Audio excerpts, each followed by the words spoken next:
हक ला इलाहा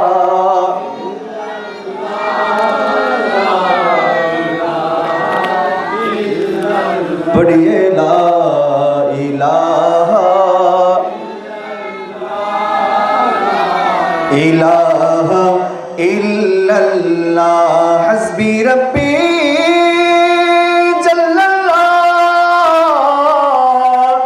मा फी क़ल्बी गैरुल्लाह नूर मुहम्मद सल्लल्लाहु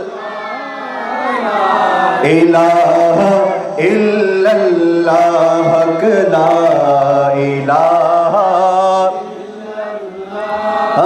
ला इलाहा इल्लल्लाह किसी ने पूछा कि जन्नत की कोई कीमत है,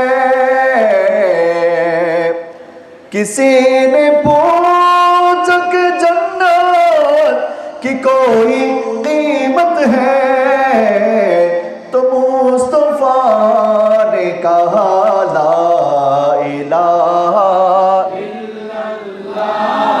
ला इलाहा इल्लल्लाह। जो बोलें ना सुबहान अल्लाह। কেন? কারণ আমার কামলিওয়ালা রাসূল হাদিসে মুবারাকার মধ্যে বলছেন মান ক্বালা লা ইলাহা ইল্লাল্লাহ ফাদাখালাল জান্নাহ। দুনিয়াতে আমার যে উম্মত লা ইলাহা ইল্লাল্লাহ বামানা মুহাম্মাদুর রাসূলুল্লাহ সাল্লাল্লাহু আলাইহি ওয়াসাল্লাম পড়বে, ওই উম্মত অবশ্যই অবশ্যই আল্লাহর জান্নাতের মেহমান হয়ে যাবে। সুবহানাল্লাহ। সেজন্য শায়ের কত চমৎকার করে বলছেন কিসি নে পৌঁছা কে জান্নাত কি কোই কিমত है। যে কেউ একজন এসে আমার রাসূলকে জিজ্ঞেস করলো ইয়া রাসূলুল্লাহ জান্নাতে যাওয়ার জন্য কোনো কিমত আছে, কোনো পন্থা আছে, কোনো পদ্ধতি আছে?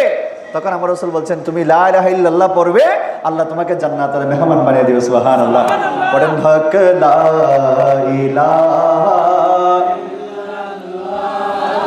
লা ইলাহা ইল্লাল্লাহ পড়িয়ে লা ইলাহা